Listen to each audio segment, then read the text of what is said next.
Saint-Esprit, à la mesure de la parole que tu nous as donnée ce matin. Accorde-nous ta grâce au Père. Et nous avons quitté nos maisons, nous sommes venus en ce lieu. C'est pour que chacun se sente accompagné. C'est pour que chacun se sente bien. Celui qui a de la maladie se sente guéri. Celui qui a affligé se sente réconforté. C'est ici le but de cette parole de Dieu qui est arrivé jusqu'à nous. N'est-il pas écrit que quand cette parole sort de toi, elle ne retourne jamais sans avoir accompli ce pourquoi tu l'as fait. Nous nous abandonnons à toi dans le nom de Jésus-Christ. Amen. Applaudissez pour le Seigneur. Nous allons prendre nos Bibles.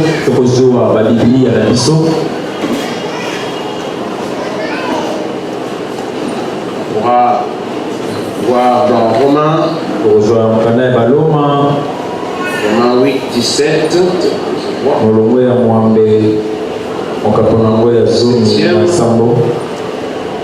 La Bible dit: or, si nous sommes enfants, nous sommes aussi héritiers. Héritiers de Dieu et co-héritiers de Christ.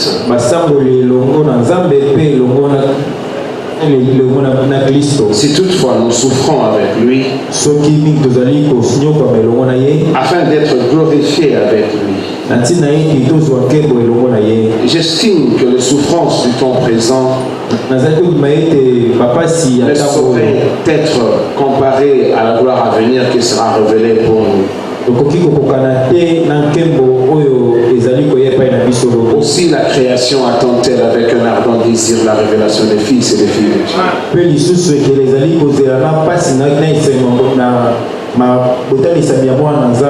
Que le Seigneur bénisse la lecture de sa parole. Nous gardons nos Bibles ouvertes et nous essayons de lire de nouveau, s'il vous plaît. Dans Romains 8, 17. Or, si nous sommes enfants, nous sommes aussi héritiers. Héritiers de Dieu et co-héritiers de Christ. Si toutefois nous souffrons avec lui, afin d'être glorifiés avec lui, j'estime que les souffrances du temps présent ne sauraient être comparées à la gloire à venir qui serait révélée pour nous. Aussi la création attend-elle avec un ardent désir la révélation des fils et des filles. Nous allons prendre dans Éphésiens.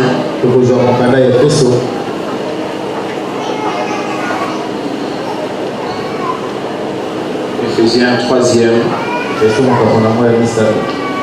Éphésiens 3e à partir du 6e verset. Ce mystère, c'est que le païen est un co-héritier.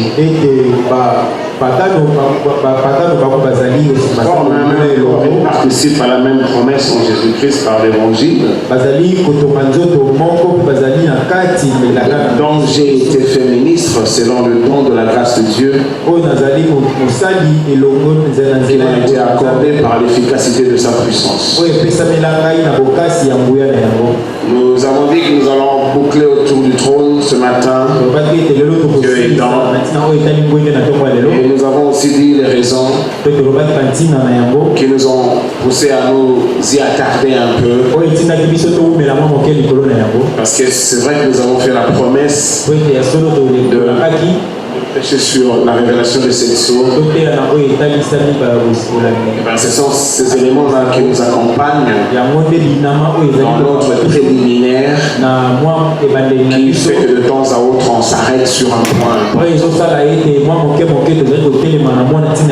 crois que si vous êtes avec nous, si nous sommes arrivés à nous attarder sur le trône, c'est parce que de l'autre côté nous avons dégagé la valeur, ou disons comment la gloire de Dieu, la puissance de Dieu se manifestant sur la terre, utilise des humains, des êtres humains comme nous. Vous vous rappelez, le vendredi, nous avons parlé à propos de ce voleur à la croix qui n'avait sûrement pas de valeur du tout.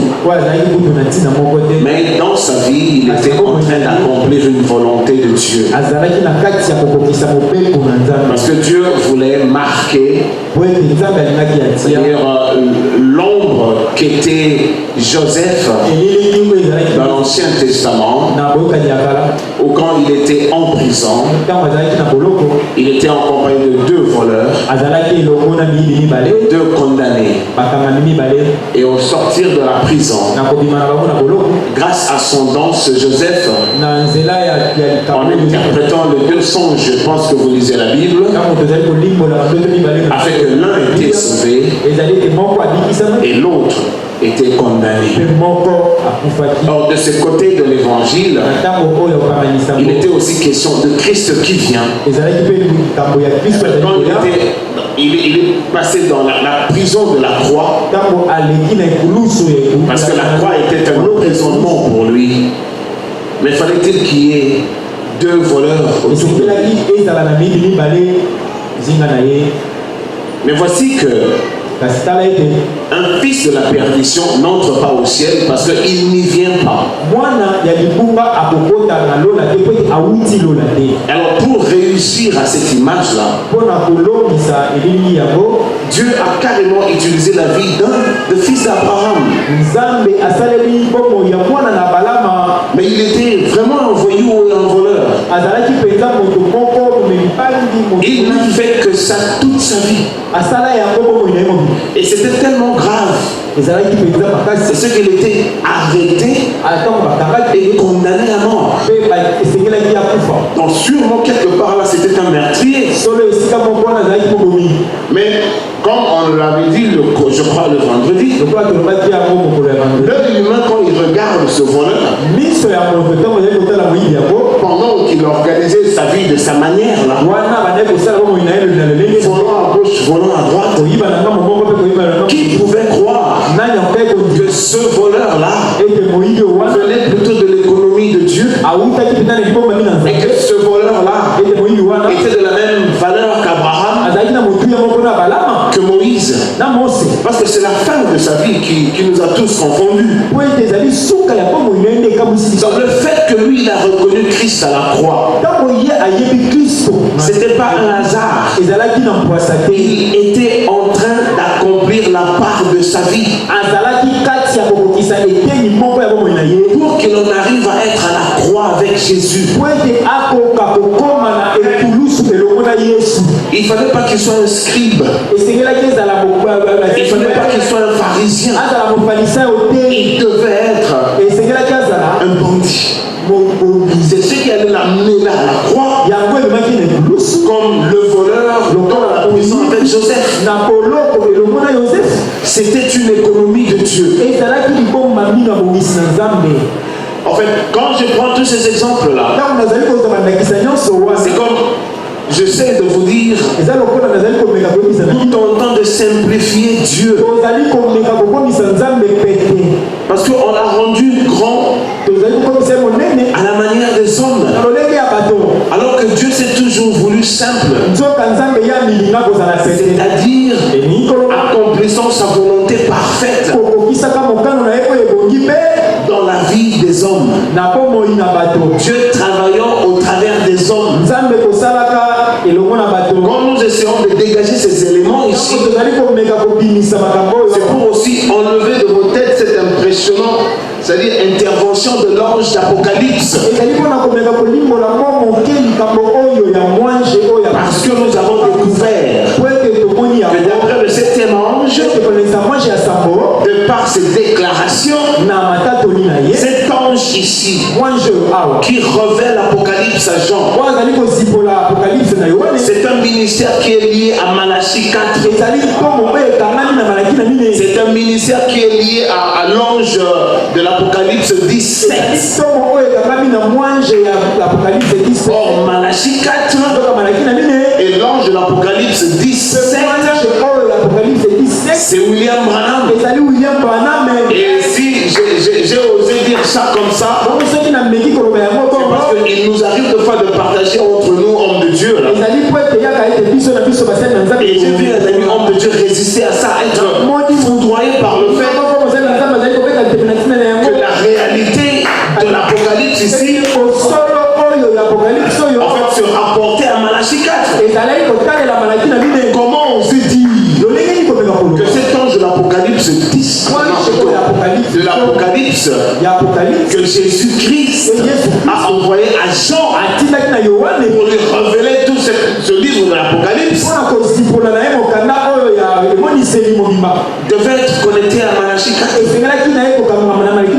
Et nous vous avons même dit aussi, au risque de foudroyer certains, que l'acte posé dans la synagogue il y a 2000 ans,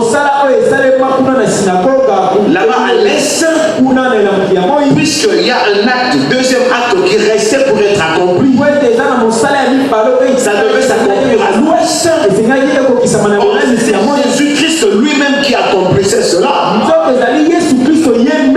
parce qu'il est question de son ministère pleinement. Ésaïe 61, premier volet, deuxième volet.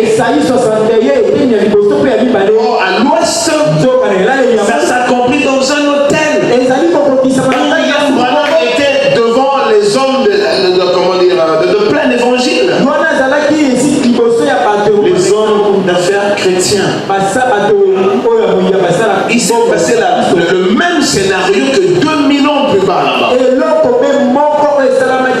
Et William Branham lui-même ne savait pas qu'il était en train d'accomplir cette écriture énorme. Il fallait que l'ange le ramène 2000 ans plus bas. C'est alors qu'il y a eu l'inspiration de prêcher aujourd'hui. Cette écriture est accomplie.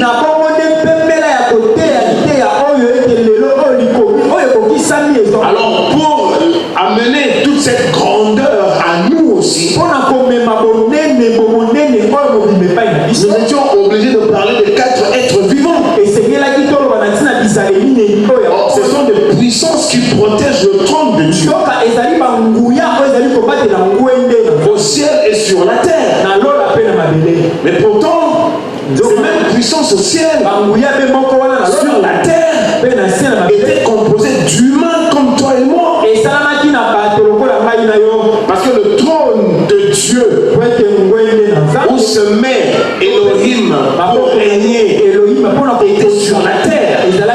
Mais sauf que sur la terre, ce n'était pas la puissance angélique qui l'accompagnait.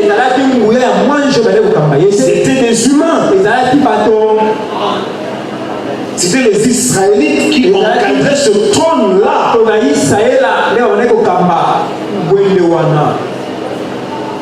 Parce que tant que nous ne comprendrons jamais ces choses en rapport avec notre position en Christ, nous continuerons à être des chrétiens ordinaires. Nous vous avons même dit que l'une des grandes révélations, quand les 7 tonnerres ont fait entendre leur voix, c'était la révélation de la nature du croyant. Qui était en fait le croyant? Si nous ne comprendrons jamais à ce sens, à ce niveau-là, nous n'arriverons à rien. Nous allons nous prendre comme des humains ordinaires. Donc nous avons découvert que le trône au sol, enfin sur la terre plutôt, était gardé par des humains comme vous et moi. Et ils portaient des armes. Parce qu'ils devaient être capables de porter une arme. Et c'est eux qui encadraient le trône de Dieu. Parce que dans le Saint des Saints, comme nous l'avons vu, il y avait l'arche de l'Alliance et au-dessus avait le couvercle qui était le propitiatoire sur lequel Dieu se manifestait en parlant avec Moïse. Mais pour la protection de ce trône divin, c'était les 12 tribus qui gardaient ça. C'était des humains. On a déjà vu ça. En évoluant, puisqu'il y avait une promesse, il fallait que le trône devienne cher un jour. Mais quand ce trône devient cher, il faut continuer à le protéger. La promesse de la parole s'implantant dans les cœurs des humains. Quand Christ est venu là au Jourdain, quand Jean-Baptiste a baptisé le Seigneur Jésus-Christ, la Bible dit que le ciel s'était ouvert et la colonne de feu est descendue comme semblable à une colombe. Ce n'est pas que c'était une colombe, mais la manière de descendre les mouvements tout autour du pays ressemblait à une colombe. En accomplissant l'écriture, que soudain l'éternel Dieu que vous cherchez entra dans son temple. C'était lui le temple de Dieu. Et c'était lui Christ le trône. Mais Christ devenant le trône de cette façon-là, cette mission-là n'était pas par rapport à lui-même. Sa mission était de ramener en fin de compte ce trône-là dans les humains. Parce que ce trône-là, Adam le portait dans l'Éden. C'est par le fait de ce trône-là, Adam bénéficiait d'une relation parfaite avec Dieu.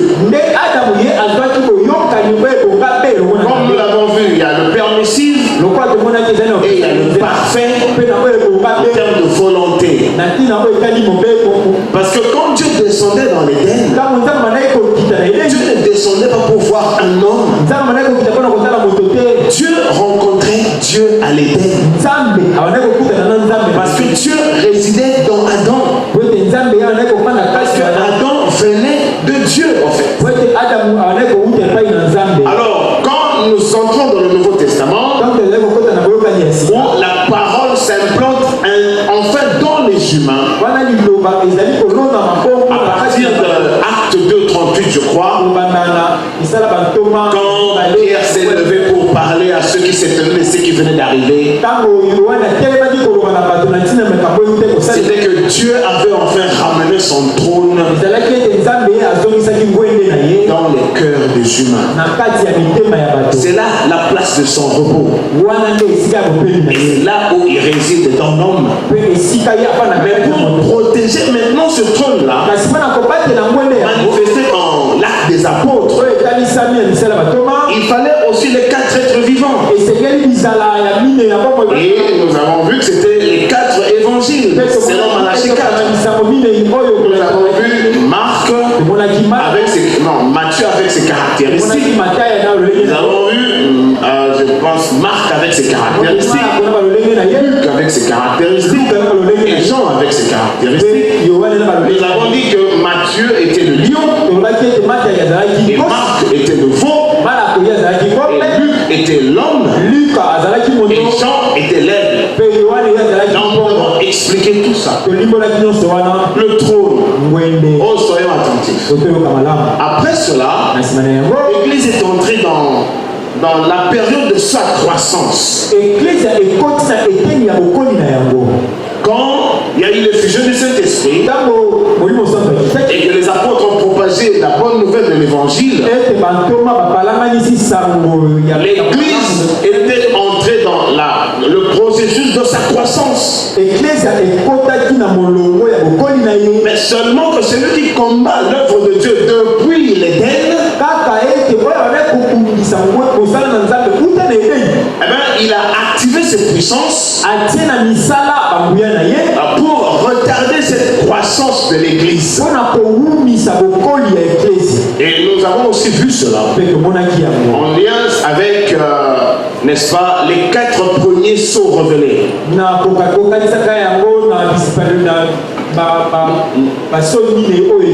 Les 4 premiers sceaux, disons, brisés. Nous avons vu les 4 puissances que le diable avait utilisées pour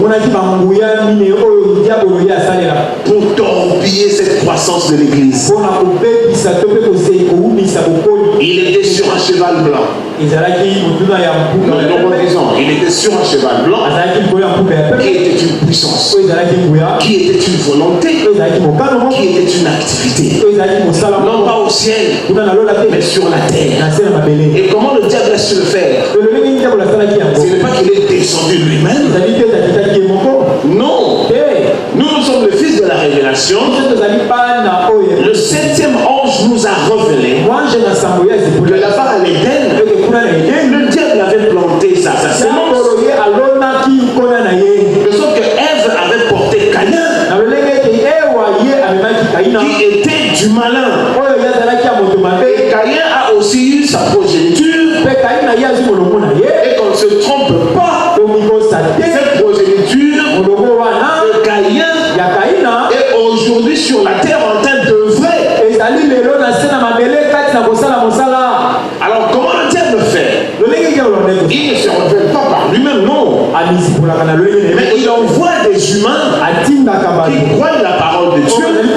Et quand ils entrent dans l'église, bon, ils ont toujours l'allure d'être des gens très brillants là. Et puis naturellement très adonnés à la chose de Dieu. Et par la suite, le diable commencera à inspirer des choses contraires à la vérité. C'est comme ça que l'église a eu du mal à grandir. Et nous avons vu le premier âge. Comment le cheval blanc est sorti. Et nous avons vu après cela comment le cheval roux est sorti. Et après le cheval roux, c'était le cheval noir. Et après le cheval noir, c'était le cheval pâle. Alors nous avons vu que Dieu était obligé, puisque ce combat-là, c'est par rapport au trône.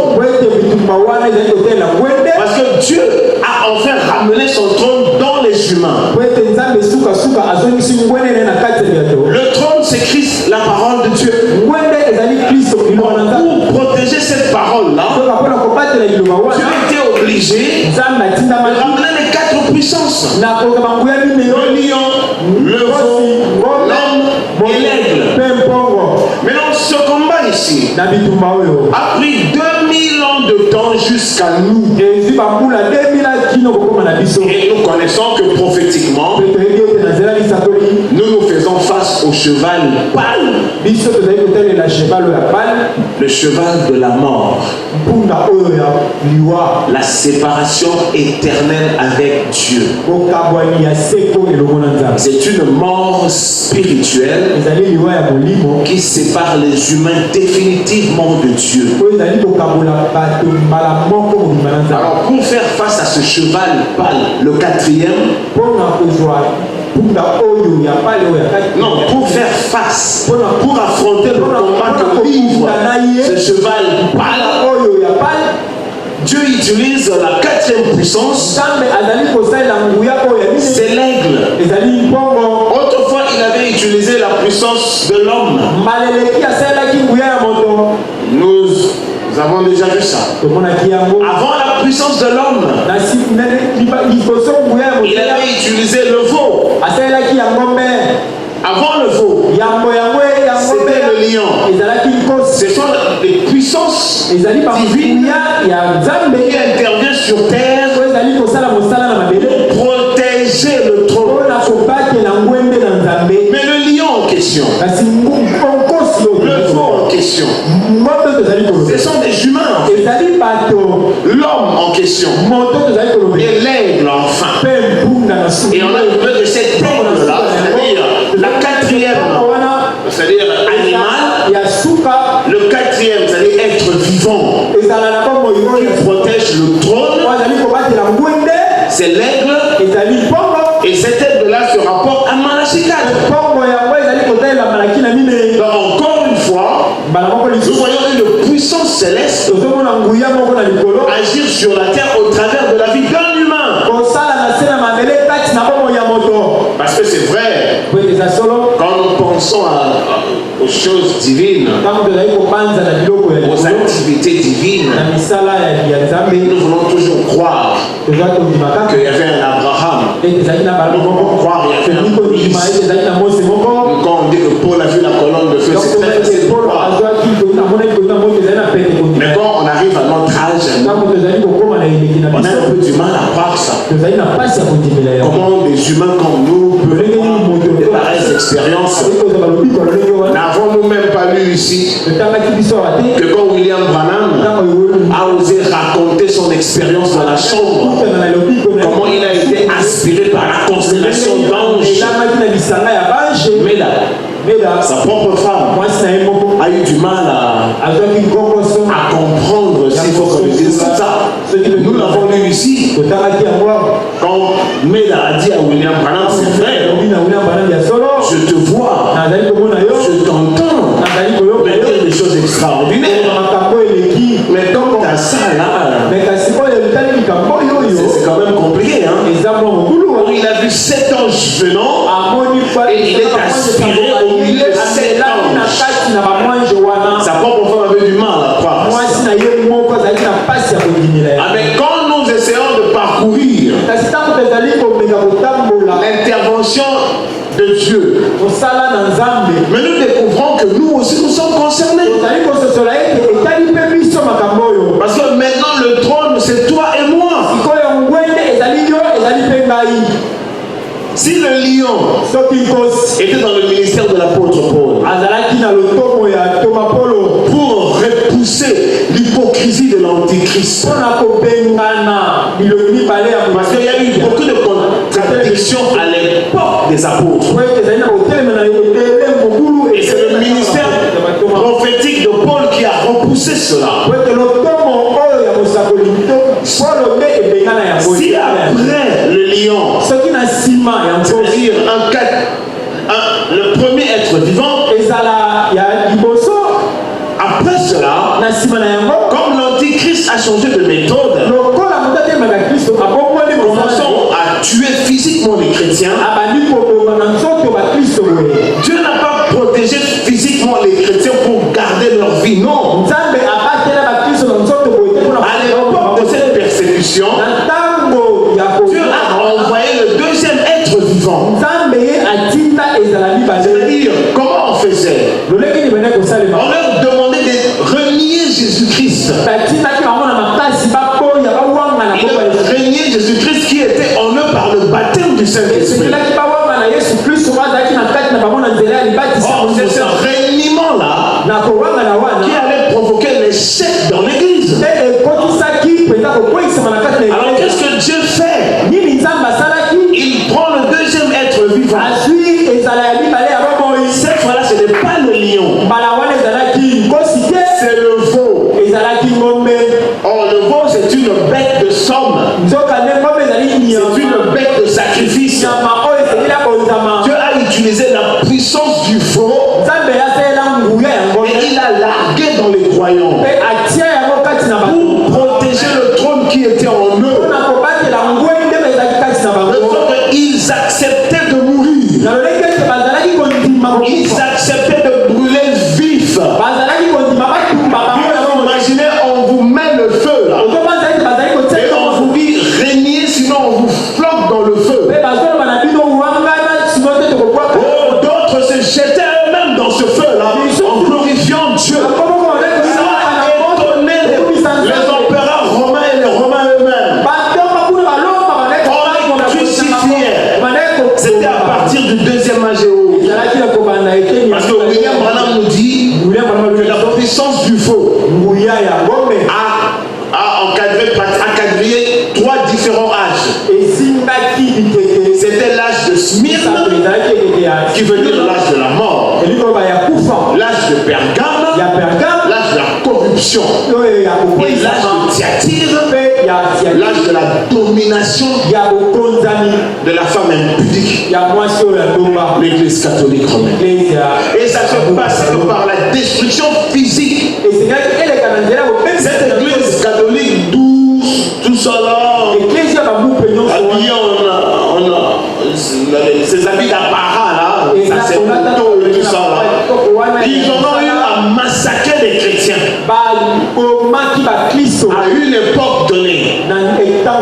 Frère Branham dit la puissance du veau a agi pendant l'âge de Smyrne, l'âge de la persécution par les Romains. Cet esprit de veau a traversé l'âge de Pergame, parce que c'était l'âge de passation de pouvoir entre l'Empire romain et l'église catholique. Parce que l'Empire romain était tombé, toute la puissance romaine était dans l'église catholique. Et c'est maintenant eux qui persécutaient tous ceux qui n'adhéraient pas dans la grande église. Dans l'esprit de veau a agi jusqu'à la fin de l'âge de Thyatire, l'âge de la domination de la grande église romaine. Mais il est question de la croissance de l'église. Mais il faut que l'église continue à croître. Parce que nous avons vu, n'est-ce pas, tout ça ici. Nous avons même vu que les 7 anges là, qui ont formé cette constellation que nous voyons dans la photo, nous avons vu ça se rapporter à 7 différents ministères qui intervenaient dans chaque période, après chaque période, depuis les 2000 ans ici. Donc, Dieu a préservé, comme on dit, le petit troupeau par le fait de ces interventions-là, venant par les 7 ministères, les 7 messagers, comme nous le connaissons. Il fallait que l'église poursuive sa croissance. Ainsi que l'église romaine étouffait la chose. C'était l'église catholique de l'Est à l'Ouest. Mais il fallait restituer, comme Dieu lui-même dit, que je devais leur restaurer. C'est que le squelette, le gazam, ils ont rogné là. Je devais ramener cela. Mais comment faire? C'est l'église catholique du milieu de l'église catholique. Dieu a suscité des rébellions. On parle de Martin Luther, on parle de Zwingli, de Jean Calvin, on parle de Jean Hus. Tous ces catholiques-là, qui en observant la parole de Dieu, s'étaient rebellés contre l'église mère. Et ils ont suscité, enfin ils ont créé, s'il faut le dire, l'église protestante. L'église protestante est un élément prophétique. Si vous ne le savez pas, je sais même pas, les gens quand ils regardent toutes ces choses-là, ils pensent que ce sont des choses liées à l'humanité. C'est lié à la prophétie, à la croissance de l'église. Ils n'avaient pas le choix. Vous savez comment est-ce que le diable a fait pour torpiller la croissance de l'église? Il est entré dans l'église et il a amené des fausses doctrines et il a mélangé avec le paganisme. Que voulez-vous que Dieu fasse? Du milieu de l'église catholique, il a sorti un mouvement de rebelle. Or, ces humains-là, ils agissaient sur la puissance du troisième être vivant. Ce n'était plus le faux, ce n'était plus le lion. Cette fois, le besoin était l'intelligence humaine. Le prophète dit des théologiens. C'est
théologien.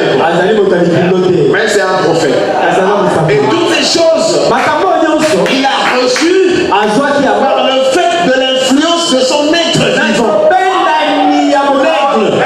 William Branham, lui, il a son être vivant. Ce n'est pas le veau, ce n'est pas le lion, ce n'est pas l'homme, mais c'est l'aigle.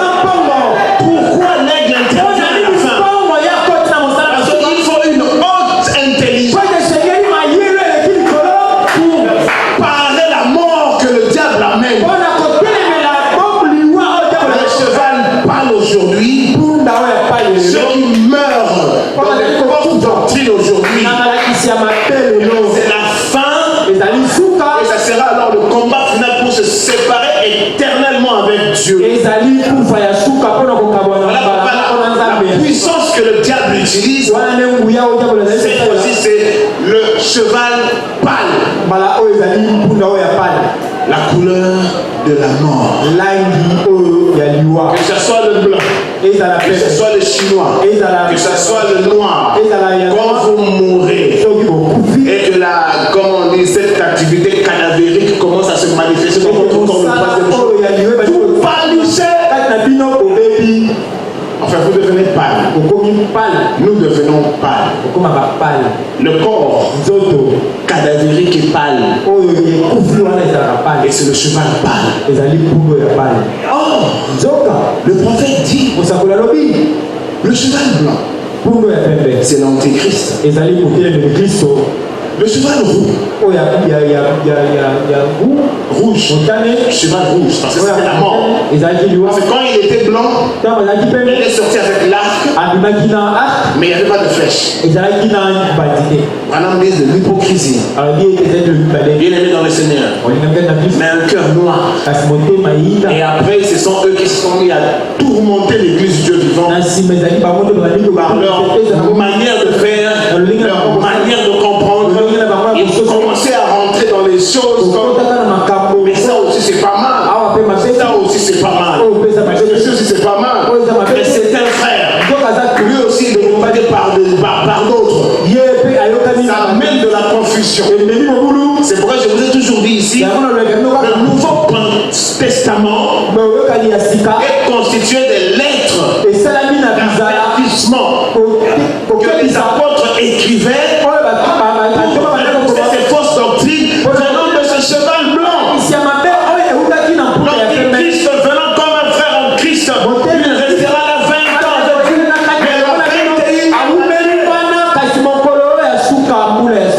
Il amènera le poison. Le cheval roux, il vient au deuxième âge. Cette fois-là, il prend le pouvoir en complicité avec l'Empire romain. Ils ont commencé à égorger, à tuer, à brûler tout ça. C'est le cheval roux. C'est toujours lui. Le cheval noir. Le troisième. Il y avait pratiquement plus une bonne doctrine. Sinon que quelques groupes dans des maisons qui portaient encore la lumière de Christ. Parce que c'est une lumière qui ne devait pas s'éteindre. La majorité de la société européenne, ils étaient pratiquement tous catholiques. Le cheval était complètement noir. Or, la croissance de l'église devait se poursuivre. Et le diable n'était pas aussi à sa fin. Il a donné le pâle.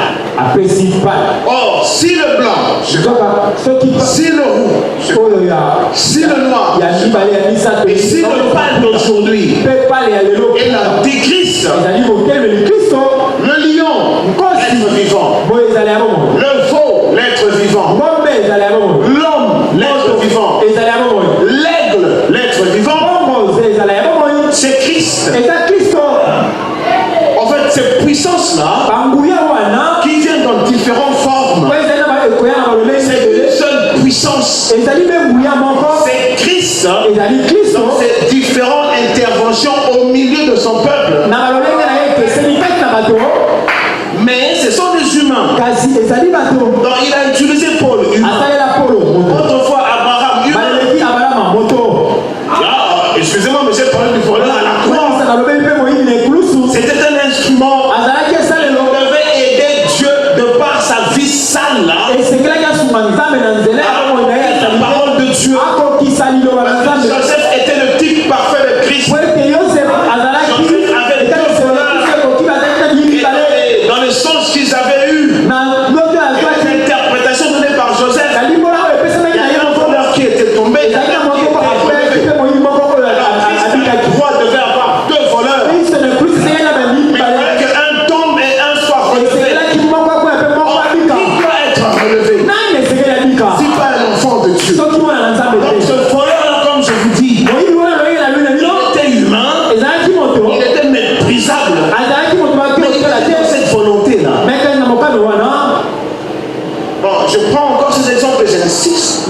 Vous n'avez pas très peur. On vous dit que quand Jean voulait adorer l'ange, cet ange lui a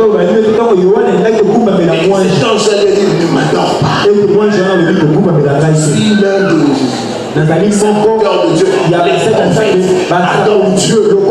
Cet ange-là, c'est Malachie 4. Nous l'avons lu ici avec vous. Cet ange-là, c'est Apocalypse 10. Au jour de la voix du 7e ange. Parce que c'était lui le porteur de son ministère. Je vous ai dit que nous ne commençons pas ici. Nous venons de l'éternité. On a lu ça ici. On a lu ici. Nous sommes des créatures de l'éternité. Que nous avons été programmés depuis l'éternité. William Branham n'est pas devenu le 7e ange quand il est né ici à Kentucky. Non. Il est pas de ce ministère. Le niveau mystique de ces choses, moi je suis c'est comme nous disons le ministère ici. Un homme a un ministère. En lui, il y a la chose divine. Le ministère de l'homme, ce n'est pas l'homme. Le ministère de l'homme fonctionne avec Christ. Et si vous voulez que le Christ en question soit la moitié, le Christ en question pèse 1 kilo. Mais le prophète dit que 1 kilo là représente la plénitude de 1000 kilos. Un ministre de l'évangile ne l'est pas quand on a confirmé son appel. Le fruit de l'économie de Dieu. Amen. C'est un peu comme Jérémie. Quand Dieu lui déclare qu'il a connu bien avant que sa mère le conçoive. Et comme déjà là dans l'éternité, Dieu avait déjà classé dans son coffret comme prophète. Et les actions de prophète Jérémie étaient déjà contenues dans ce ministère-là. On ne sait pas expliquer ces choses. Mais seulement que, puisque c'est le 7e ange qui portait la responsabilité de révéler ces choses, était dans le ministère du 7e ange, que Dieu fasse. Il a pris le coffret, le 7e ange, et il a largué en ligne de Patmos. Alors à la fin de temps ici, c'est l'homme qui porte cela. Parce que quelqu'un me dit, il faut pas dire ça comme ça, c'est trop fort. C'est pourquoi la Bible dit que quand toutes ces révélations vont se libérer à la fin, beaucoup deviendraient intelligents. Finalement comprendront. Pourquoi il est écrit, vous connaîtrez la vérité. Vous connaîtrez les manières de Dieu, ses façons de travailler, et vous saurez que vous représentez dans le plan, n'est-ce pas, que le mercredi et le vendredi, on a vu ça ici. Nous sommes les joyeux de sa couronne. Les joyeux de sa couronne. C'est-à-dire que sans le joyeux, la couronne ne brille pas. C'est-à-dire que ton absence rendra terne la gloire de Christ. Non, ton absence à toi. Toi le joyeux là. Tu rendras triste. Le Saint-Esprit. Il faut que tu sois là. Pour que le Saint-Esprit soit dans la joie. C'est cette valeur-là où je vous donner des exemples, n'est-ce pas? Parlez de moi. J'ai parlé de frères de campus. Quand les roses chrétiens regardent, ils trouvent qu'il y a de la lumière dans nous. Ils ne comprennent pas, mais ces gens, ils ont la lumière. La lumière là, est toute différente. Parce que la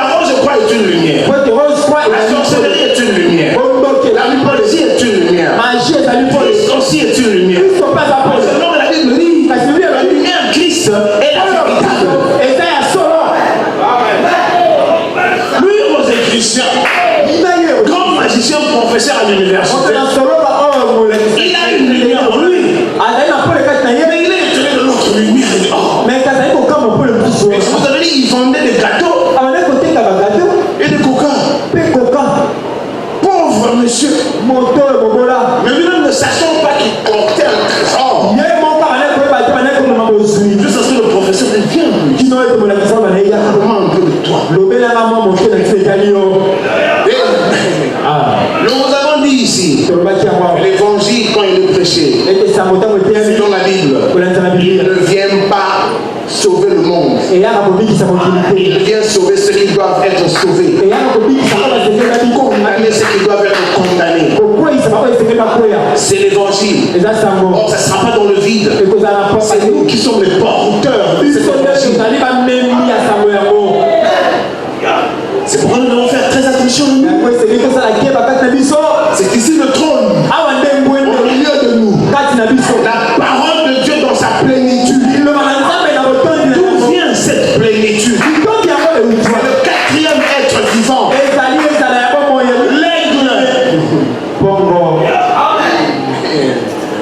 La plénitude de la parole. Mais c'est en rapport avec le ministère de l'aigle. La Bible dit qu'il ramènera. Bon, c'est William Branham qui fait tous ces commentaires, on avait lu ça. Il ramènera le cœur des enfants à leur père apostolique. Et un jour on a posé la question au prophète d'expliquer ce que ça voulait dire. Amener le cœur des enfants à leur père apostolique. William Branham a dit ramener l'église à la totalité de la parole. Ce n'est pas que les méthodistes prennent une portion. Les baptistes ils prennent ceci. Les luthériens ils croient cela. Les presbytériens ils prennent ceci. Non, nous c'est la totalité. Et nous avons même dit que nous avons reçu Christ, non pas de moitié, mais dans sa plénitude. Les protestants ont eu Christ. Mais ils ont eu juste une moitié. Les méthodistes, ils ont eu Christ. Mais ils n'en ont eu qu'une moitié. Les protestants, ils ont eu la sanctification par la foi. Les méthodistes, ils ont eu la sanctification. Les pentecôtistes, ils ont expérimenté de l'onction. L'épouse de Jésus-Christ. C'est et la justification, et la sanctification, et le baptême du Saint-Esprit. C'est maintenant, comme nous avons vu au courant de la semaine, où il est écrit, nous ne mourrons pas tous. C'est maintenant que Dieu doit susciter la foi de l'enlèvement. Ange Gabriel, non, pas l'ange Michael, il doit ramener la puissance de la foi. C'est-à-dire la puissance de la création. Parce que vous confirmez la récréation en amenant la rédemption dans son accomplissement total. Ce n'est pas Gabriel, ce n'est pas Michael, c'est toi qui crois. C'est toi qui crois. Ou alors qui doit être tu? Toi qui crois. Nous l'avons vu ici, mercredi, j'ai encore lu ça vendredi. Il faut que je lise encore aujourd'hui. Mais le prophète a dit, nous ne sommes pas les créatures du temps. Il nous a ramenés dans le parfait. Non pas dans le permissif. Permissif, nous ressemblons à tout le monde. Mais dans la volonté parfaite, nous sommes des divinités déconnectées. Voilà pourquoi il est dit en cet âge ici, la divinité de l'homme lui est restituée par le fait de la visitation de Luc 17:30 qui nous ramène Jésus-Christ en train d'ensemencer nos âmes. Quand il est en train de nous ensemencer, vous savez ce qu'il fait? Il te prend ton âme à toi qui contient le souvenir de l'éternité. Parce que le prophète dit cela ne nous quitte jamais. Même quand nous sommes encore dans les ténèbres de l'ignorance, la lumière ne fait que nous éclairer, mais nous sommes depuis d'où nous venons. Vous savez ce qu'il fait le Saint-Esprit quand il descend? Il ravive l'arbre de vie de l'Éden. C'est le prophète qui le dit.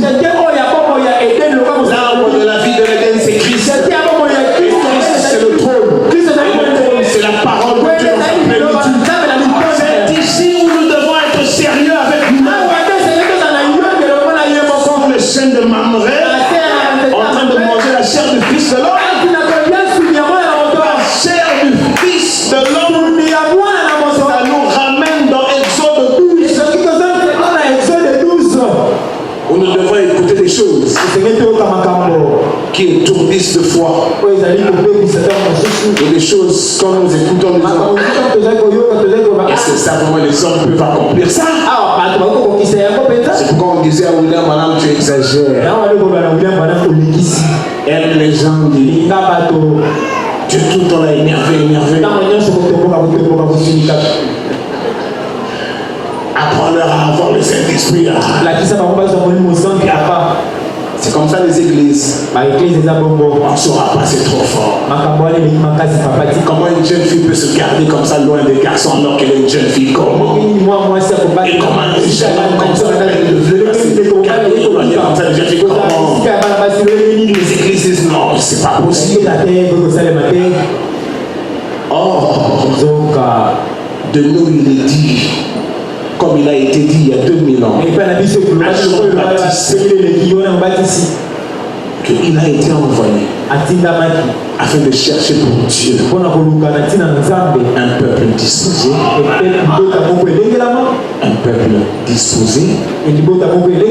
alors que tout le monde allait au temple, alors que le synagogue était rempli, c'était plein de scribes, c'était plein de pharisiens. Mais quand Dieu veut activer son œuvre, il a besoin d'une autre qualité. Or, Malachie 4, c'est exactement comme Élie d'avant, Élie de l'autre côté. Malachie 4, c'est pratiquement le même ministère que Malachie 3. Seulement que Malachie 3, c'est avec Jean-Baptiste. Et Malachie 4 ici vient pour la restauration. En Malachie 4, il est même dit pire que ça. Parce que si tu n'interviens pas, je veux le tuer tous. En fait, c'est ce que Dieu voulait dire. De peur que je ne vienne frapper le pays d'interdit. Et quoi il m'a c'est-à-dire, quand on est voué à l'interdit, quand on fait la guerre, si on est 100 ici, après la guerre, nous sommes tous ciblés. C'est ça, voué à l'interdit. Quand Israël allait en guerre, et que le prophète disait, de la part de l'Éternel, que cette communauté que vous attaquez, Dieu l'a voué à l'interdit. Ça veut dire ne laissez personne vivant, que ce soit le bébé, que ce soit le vieillard, que ce soit le femme enceinte, Dieu les tous. Dieu a utilisé la même expression. Vous enverrez Malachie 4. Il ramènera le cœur des enfants à leur père et le cœur des pères à leurs enfants. De peur que je ne vienne frapper le pays d'interdit. Parce que nous avons atteint l'âge de la destruction. De peur que je le détruise tous. Ils sont tous pleins dans des églises. Ils construisent tous plein de maisons pour Dieu. C'est plein de pasteurs à gauche, plein de pasteurs à droite. Mais ils cherchent celui qui peut porter le poids du trône. C'est-à-dire la portée de la parole de Dieu. C'est d'abord Dieu et après rien. Parce que tout c'est lui. Voilà la raison du trône dans chacun de nous. Or, vous voulez chercher les 4 êtres vivants? Vous voulez chercher le lion autour de vous pour protéger le trône dans votre cœur? Vous voulez chercher le veau? Vous voulez chercher l'homme et l'aigle? Mais puisque je viens de vous dire, nous dit que du lion à l'aigle c'est Christ. En fait, Christ protège Christ. La parole de Dieu que nous écoutons, c'est Christ. Et Christ qui est protégé par le fait de la connexion avec cette parole.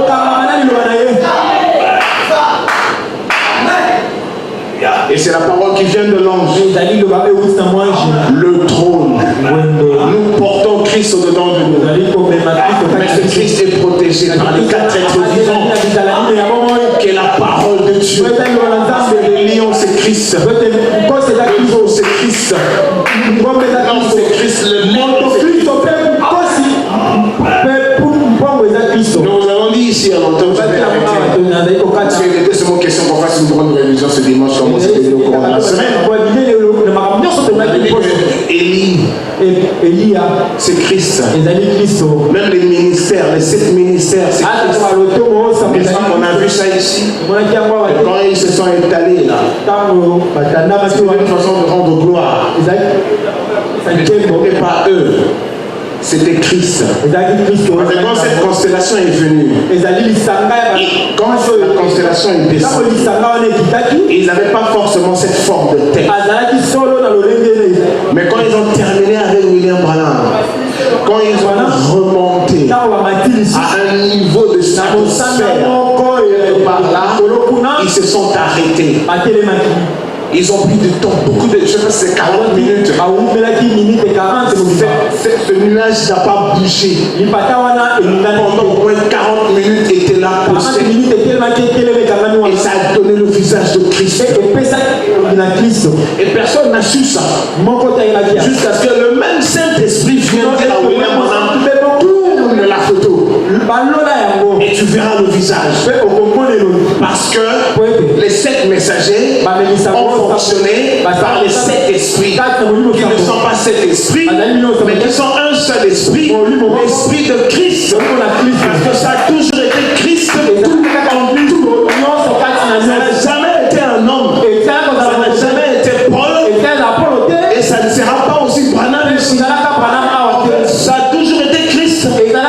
Voilà pourquoi Branham pouvait faire des déclarations comme que le 7e ange c'est Christ, que Élie du temps de la fin c'est Christ. Les gens ils trouvent que voilà c'était Christ. Et quand il dit c'est Christ, c'est le Seigneur Jésus-Christ, le roi. Quand on voulait lui voler de sa royauté par le fils de la maison.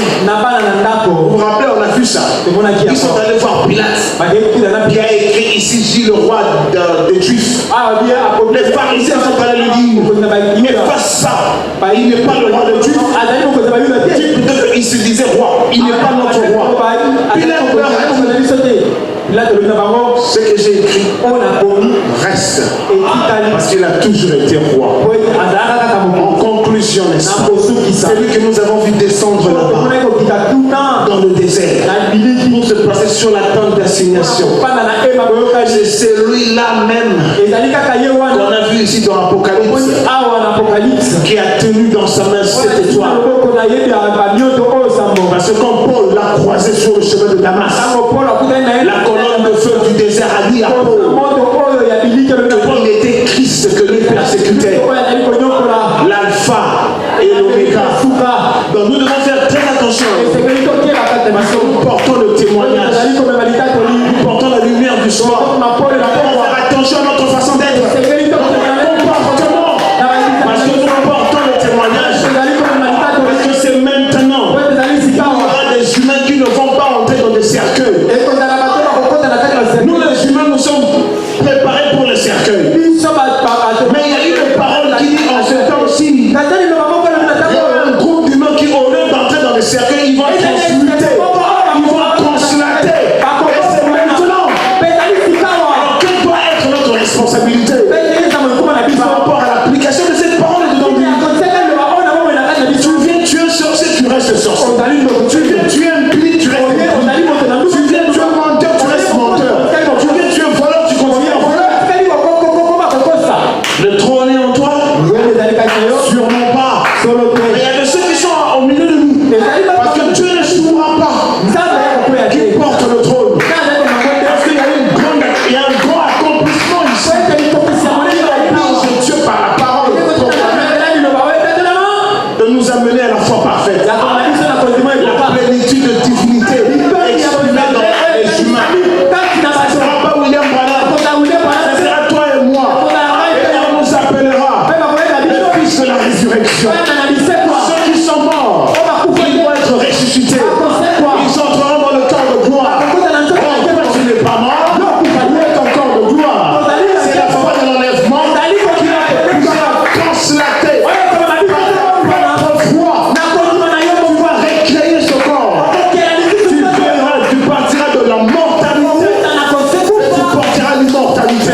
qu'il vient